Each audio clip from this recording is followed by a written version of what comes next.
Лейла Голитяни. 15 лет я не разговаривала по-русски.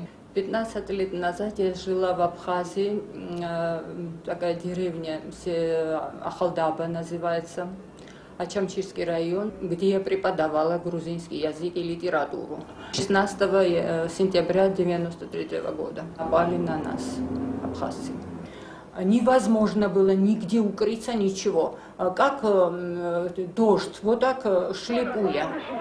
Я этот матрас накинула на себя и выбежала через Мандарини. Посмотрела, там на улице полно абхазцев, горных всех.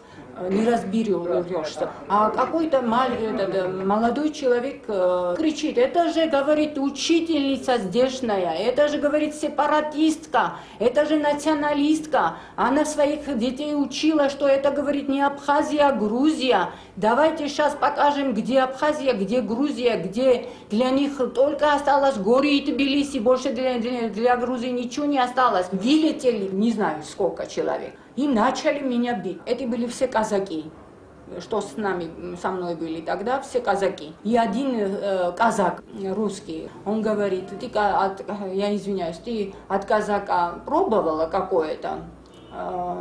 Я даже не поняла, что он меня говорит. Как он схватил меня и захотел разорвать это платьице на меня, я уже сразу догадалась. И начала сопротивляться, конечно. У меня были длинные волосы, прямо вот так за волосами схватили и об асфальт начали. Потом этими автоматами по голове били вовсюду. Они говорят, что мы тебя убьем, конечно, мы тебя, но так сразу ты хочешь, чтобы мы тебя убивали, так сразу не получится, дорогая. Постепенно будешь умирать, постепенно. И повели в Атарабхазскую школу, где были пленники. Концентрационный пункт. И полно людей. Только грузины. Там женщины, мужчины, там дети, маленькие, там беременные, там всякие. Казаки гуляли, там батальон казаков. Заходят, забирают девушек, забирают маленьких девочек, забирают, чтобы изнасиловать. Насиловали их. Детей возраст 10, 12, 13, 14. Они особенно на детей были почему-то. Одну девочку, вообще 8-летнюю девочку увели, разные группы заходили, приводили, уводили, приводили, уводили. Вот так она, я не знаю, как она была вообще жива.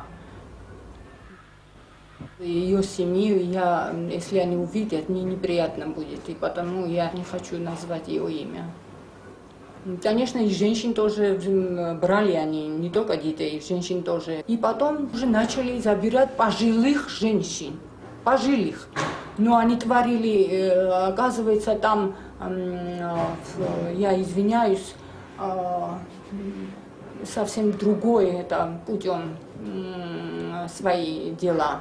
Необычным, я извиняюсь, со старухами.